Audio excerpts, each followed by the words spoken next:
Welcome to Scintillations, the podcast where we explore hot takes on the business of branding, consumers, and culture. Each week, we talk to the top minds from businesses shaping tomorrow, cultural thought leaders, and people with an eye out for what's next. Whether you're a marketing professional, entrepreneur, or simply curious about the forces shaping the world of consumer business, we've got you covered. From the latest trends in consumer behavior to the cutting-edge strategies used by the world's top brands, we'll unpack it all, giving you the insights you'll need to stay ahead of the game. So, join us for scintillating conversations that will help you navigate the ever-changing landscape of modern business, including developments in artificial intelligence tools, like this voiceover. And now, your host, award-winning brand builder, Erica First. Good morning, Liz. Thank you so much for being here with me today. Thank you so much for having me. Awesome. Can you start off by introducing yourself and telling us a little bit about who you are and what you do? Sure. My name is Liz. I am the founder of a company called Why Get Wasted, and we consult with events and help them go low waste and be eco-friendly. And so today we're talking about low waste events and what they're. Why don't you tell us a little bit about what it is, how you got started, why you got started, and specifically what it is that a low waste event is? Perfect. Okay. Well, how I got started was I've always done entrepreneurship. My background is in fashion originally, including I had a fashion blog that I started in college that I turned into an e-commerce. And I closed it maybe about 2 years before COVID. And over COVID, I was just thinking about what I really wanted to do. I knew I wanted to do something related to zero waste. It was over quarantine, and I was just thinking how much I missed people, just happiest I am around people and events. I'd always gone to a lot, and every single one, I always was like, they are doing this and they're throwing out these cups. And I've been into zero waste since college. So it was something I always noticed. Okay. And what exactly is a zero waste event? There could be different grades of it. You can officially call it a zero waste event and go fully all in. Figure out every area you're causing and creating waste and go through and fix it. And then you can have different tiers. For example, let's take a corporate meeting and you're noticing that you have coffee every morning and they have the disposable cups and the little milk is being poured in plastic bottles, and you realize you just want to change the coffee. Or you can be running a conference and you're like, this is the highest degree. Let's not have a single amount of waste as much as realistically possible. And let's have influencers in the zero waste space come in and get some promotions that we're doing this and have this be part of our identity. And those are 2 degrees, I would say, of types of low waste events. And what are some of the ways, because we may not even be aware of them. So what are some of the ways that we're creating waste in our events? I would say snacks throughout the day are one of the biggest. Yes, the catering can be a problem, but very often the catering isn't as bad. I'd say the main thing I always notice is just the cups throughout the day. So many times at the water coolers, they're still using disposable cups. So many times then with the coffee and the drinks, and it's ways you don't think about often. Again, it's the milk in the plastic bottles. People always think of the immediate, what they have the most interaction with, the cups that they throw out. And often with the cups, people think they might be doing a good job. They'll get paper or they'll get compostable.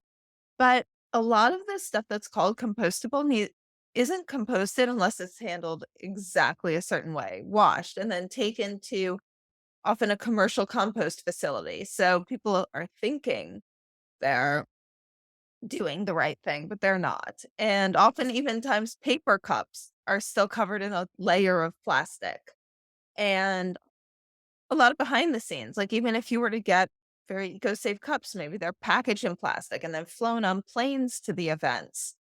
Another very unnecessary thing, I think, is the amount of paper pamphlets that are given at some types of events, as of now, have a QR code or a PDF. And have a few paper options if a few people request it. But overall, why not just have a QR code you scan with your phone? And also, there's a lot of behind the scenes with the cleaning. That's something people just don't see. But that's a layer we can add in too. Let's say you use all washable dishes and then they're taken behind the scenes and washed with, say, chemical based soaps that use chemicals that aren't great for the environment in big plastic bottles.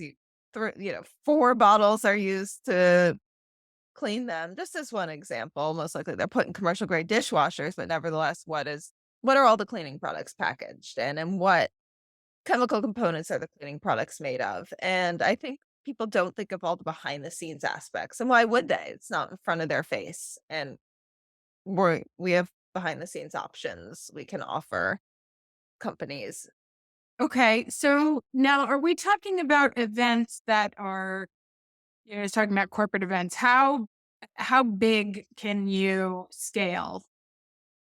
We can go to anything. As of now, we've done mainly small and mid-size events, but we can go up to large. It just would be a matter of what the company is willing to put in. Obviously, we have to add to the team, we have to add to the quantity of products, but the option is there.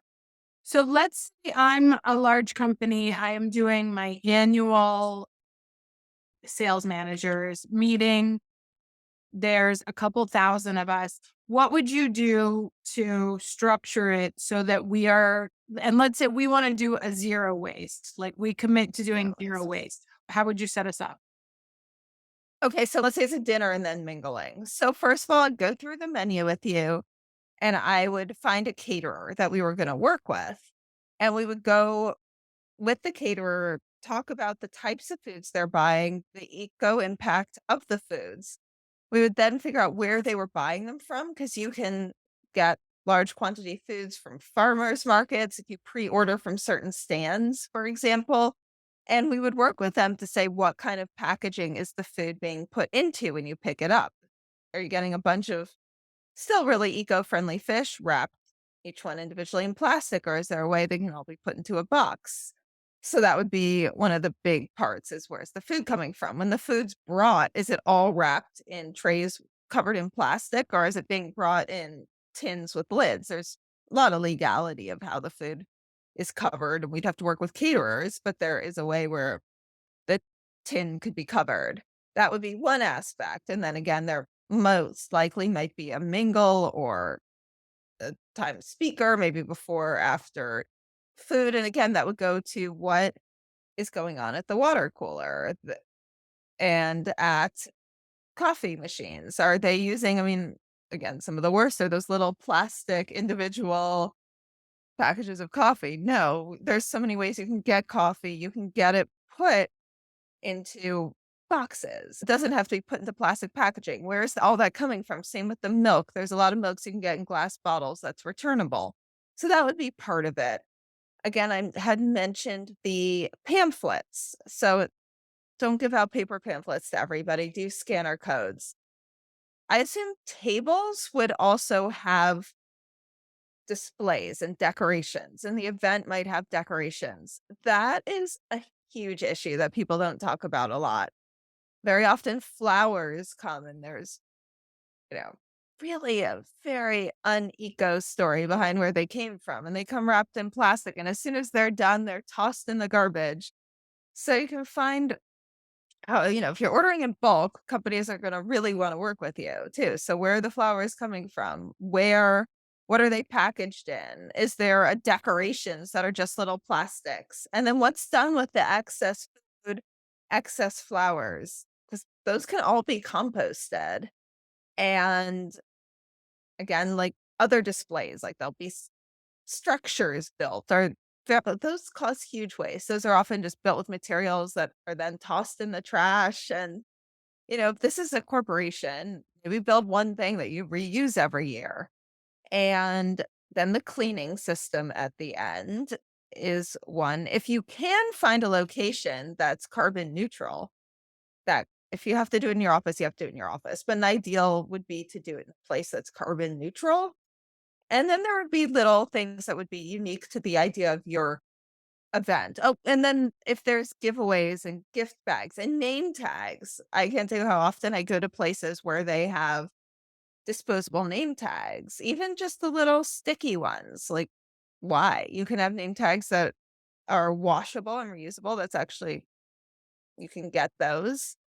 And yeah, the sticky tags, people think paper is no problem. But again, they come wrapped in plastic. Who knows what's in the glue? So, yeah, reusable name tags if that's part of it. And the gifts, party favors, awards.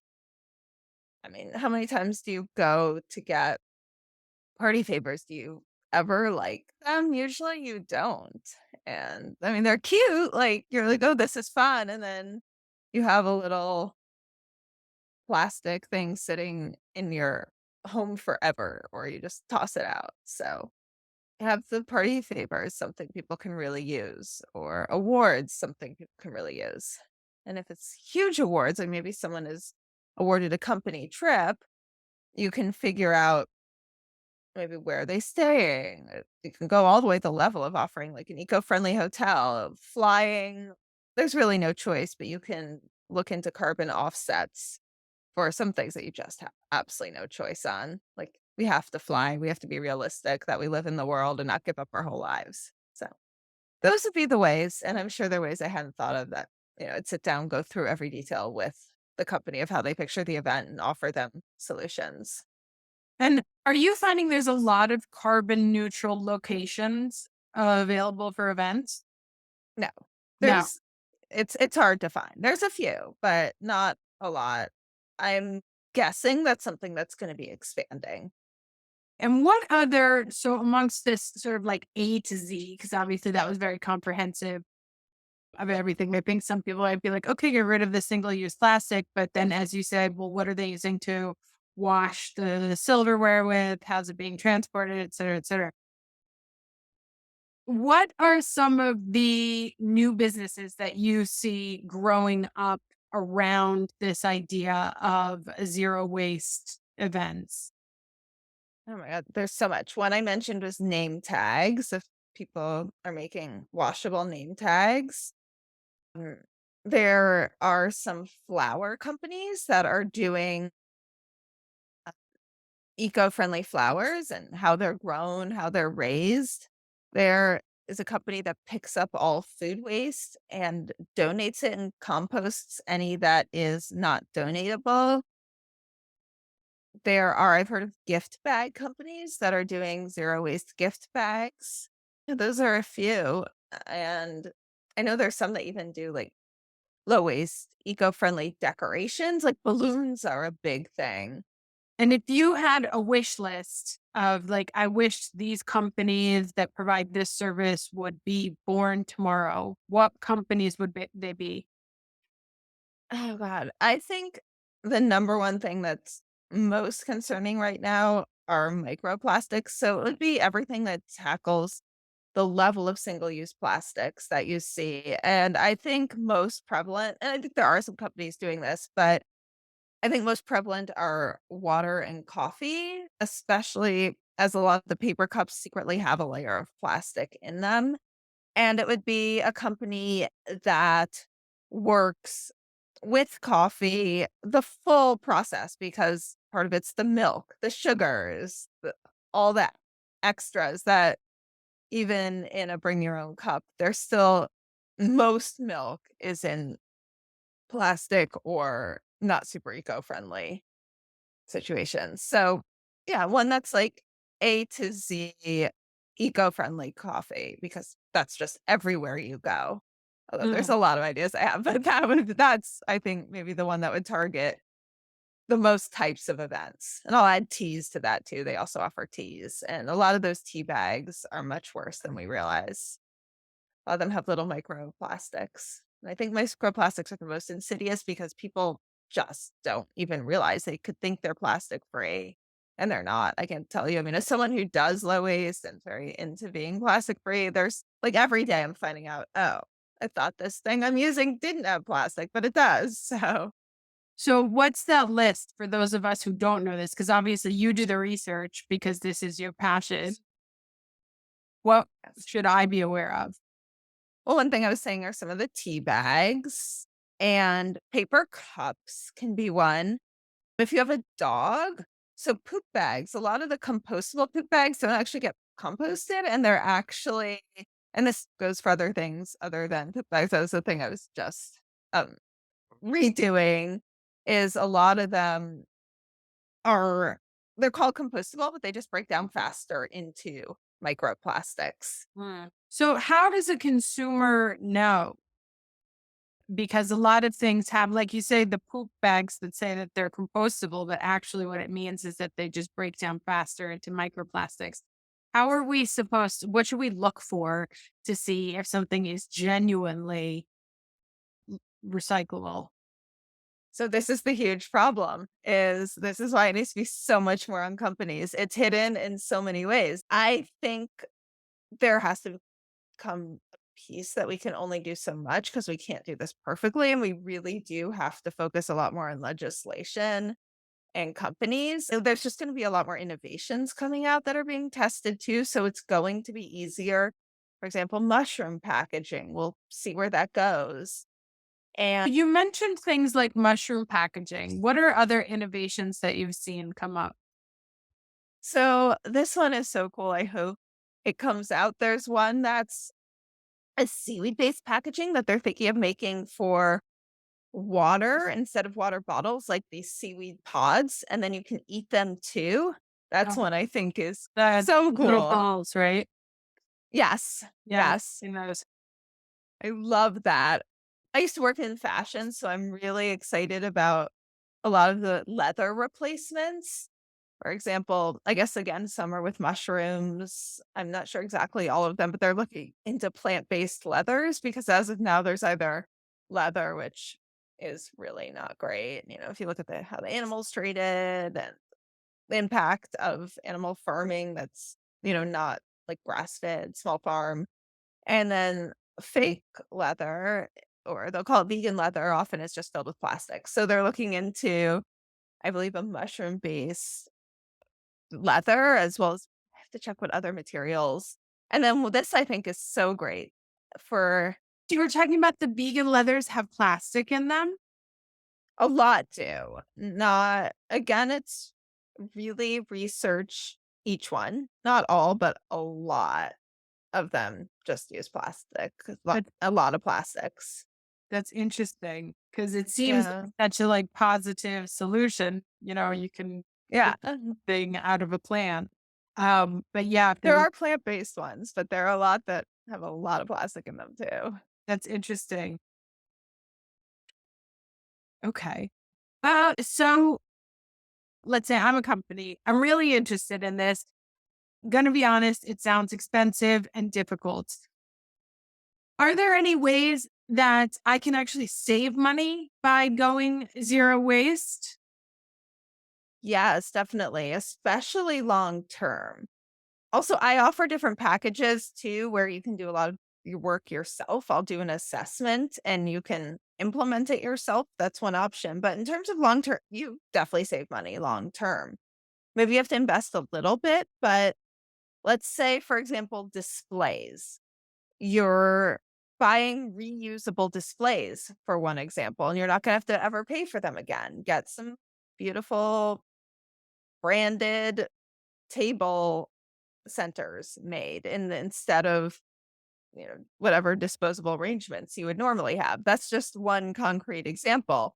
Also, people really care about this, especially millennials and even more so Gen Z now. You're going to be generating customer loyalty, excitement about a brand, especially brands that, younger customers might be looking at them and thinking, not so into this one anymore. So, tell everybody where they can find you if they are looking for some support on helping to reduce or uh, zero the waste that they make in their small to large events. Sure. You can find me at whygetwasted.com. And I'm also really active on Instagram at Why Get Wasted. And also, I just want you to know I will completely meet you where you're at. There's no judgment. I know some places, but there's an idea and concept that there's a lot of pressure to go further, go full waste. If you even just cut out one thing, that's really exciting. And I'm fine to work with you on just selecting one, or we can go all out. Every bit helps. So just, I know some people avoid this type of thing because they fear there's going to be a lot of pressure and judgment. There isn't. If you want to take one little step, that's fantastic. So I'll meet you where you're at. And I'm thrilled wherever you're at with this.